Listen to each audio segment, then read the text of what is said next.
Where we left off last time is that we created another page on our website and we linked to it in our main web page, so we could go to that page through clicking on that button like we did here. So if we click on this link here, it will take us to our projects page.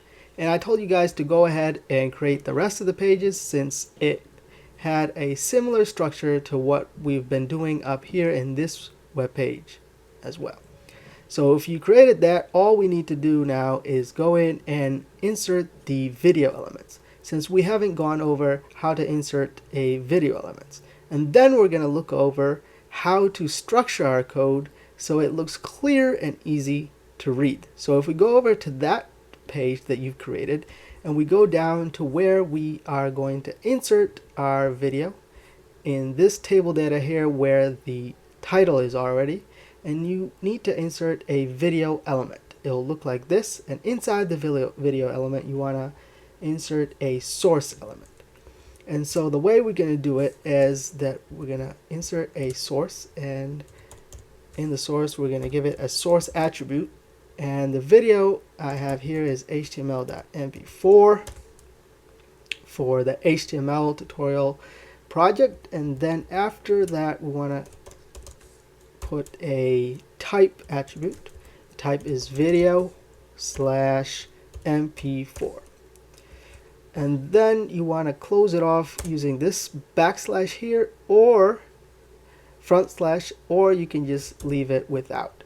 But I like to do it like this since there's no content in this element, there's only attributes. You can just close it off like that.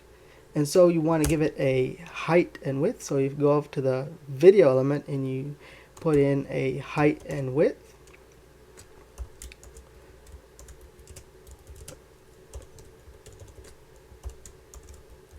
And you can just say the width is 300, height 200. And you want to say controls, which is another attribute that puts all the controls on the video, where you can say pause or play or increase or decrease the volume. And then we want to make it muted, so it'll automatically be muted, and you can just change it to add volume. And then you go down to the second one, you just copy this since we want the same settings for this video element right here, and then we'll enter the source for the second video, which is student.mp4. And then type equals video/mp4. And I have videos on student loans if you want to check it out. If you are a student with loans who are heading into paying off their loans next month, you can check that out. I have a couple videos on the SAVE plan that Biden has just rolled out. And so that's it for that videos. And so we save that, close that off, and then if we look at our projects again, we'll see that we have the videos here. So now we're going to look at how to structure our code, and we're going to open this with our text edit, content page, contact page, and we're going to look at structuring this code so that it looks easy to read and easily to identify what is going on here. So if you want to make changes or anything, it's a lot easier to navigate and find what you're looking for.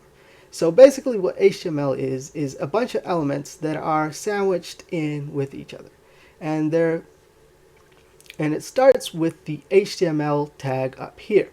So after the HTML tag you have your head, which you can give it a space, and then your body element. And inside the body element is where everything else goes. So if you go down to the bottom, you can give your body and HTML a space there. And this is how you structure your code in the text edit or Notepad.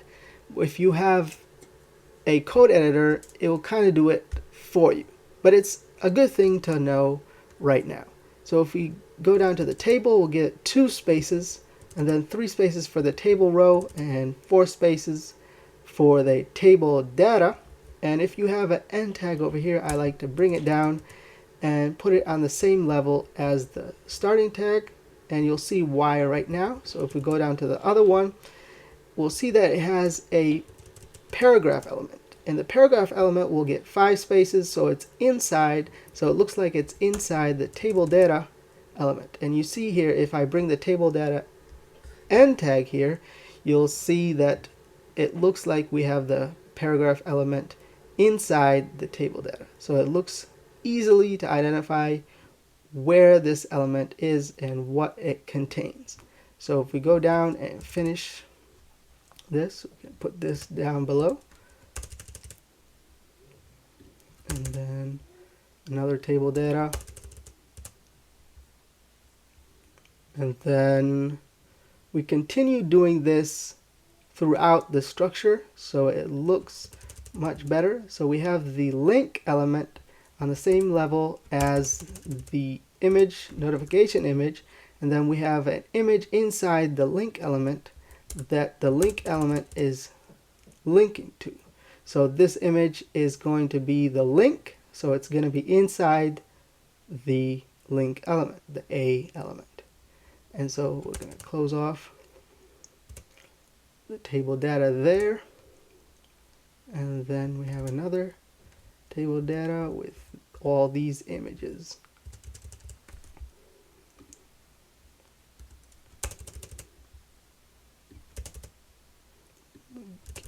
Those images.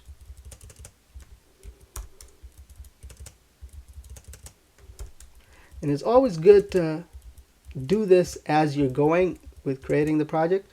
I'm just doing this at the end so you can learn it all at once, but as you go with creating your project, it's always a good idea to do this while you are on the go. So now we have the header section all structured nicely, and you can put a space between everything so it looks much more readable.